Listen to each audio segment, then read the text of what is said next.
അപ്പോൾ നമുക്ക് ബാക്കിയായ ചാക്കോ സാറുടെ ചോദ്യങ്ങളിലേക്ക് കിടക്കാം. അപ്പോൾ ചോദ്യം നമ്പർ 6.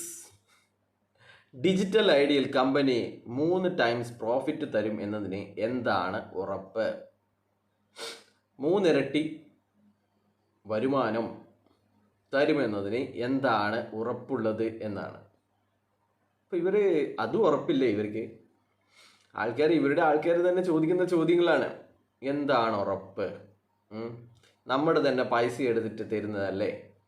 അത് 18 മാസം കൊണ്ടല്ലേ നമ്മൾ കൊടുത്ത പൈസ നമുക്ക് തിരിച്ച് കിട്ടുക? അപ്പോൾ അതിൻ്റെ ഉത്തരമായിട്ട് ചാക്കോ സാർ പറയുന്നത്, അതിന് കമ്പനി ഒരു സർക്കുലർ ഇറക്കിയിട്ടുണ്ട്.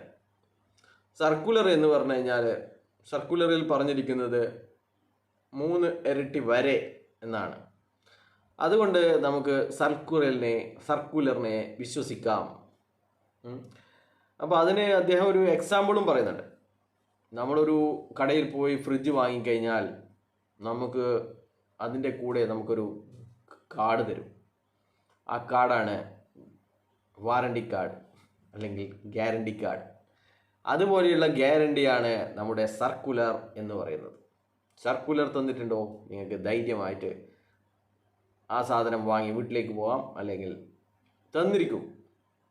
അപ്പോൾ ഞാൻ അവസാനമായി ഇറങ്ങിയ 3 സർക്കുലറിനെ കുറിച്ച് ഞാനിവിടെ നിങ്ങളെ ഓർമ്മിപ്പിക്കാൻ ആഗ്രഹിക്കുന്നു. അപ്പോൾ അതിലൊക്കെ എന്ന് പറഞ്ഞു കഴിഞ്ഞാൽ കമ്പനി ഇത്രാം തീയതി മുതൽ പേ ഔട്ട് റീസ്റ്റാർട്ട് ചെയ്യുന്നു, 26-ാം തീയതി മുതൽ പേ ഔട്ട് തുടങ്ങുന്നു, 29-ാം തീയതി മുതൽ പേ ഔട്ട് തുടങ്ങുന്നു എന്നൊക്കെ പറഞ്ഞിട്ടുള്ള ഒരുപാട് സർക്കുലർ ഉണ്ട് അല്ലേ? കമ്പനിയുടെ എല്ലാ കേസുകളും അവസാനിച്ചു എന്നൊക്കെ പറഞ്ഞിട്ടുള്ള സർക്കുലറല്ലേ? അപ്പോൾ സർക്കുലർ എന്ന് പറഞ്ഞു കഴിഞ്ഞാൽ ഇത്രയൊക്കെ ഉള്ളൂ. അതുകൊണ്ട് സർക്കുലറിലുണ്ട്, അതുകൊണ്ട് നിങ്ങൾക്കൊക്കെ ഈ ഇത്തരത്തിൽ വരുമാനം കിട്ടും എന്ന് പറയുന്നതിൽ യാതൊരുവിധ കഴമ്പുമില്ല എന്ന് പറയേണ്ടി വരും. ശരിക്കും പറഞ്ഞു കഴിഞ്ഞാൽ ചാക്കോ സാർക്ക് നത്തിങ് ആണ്.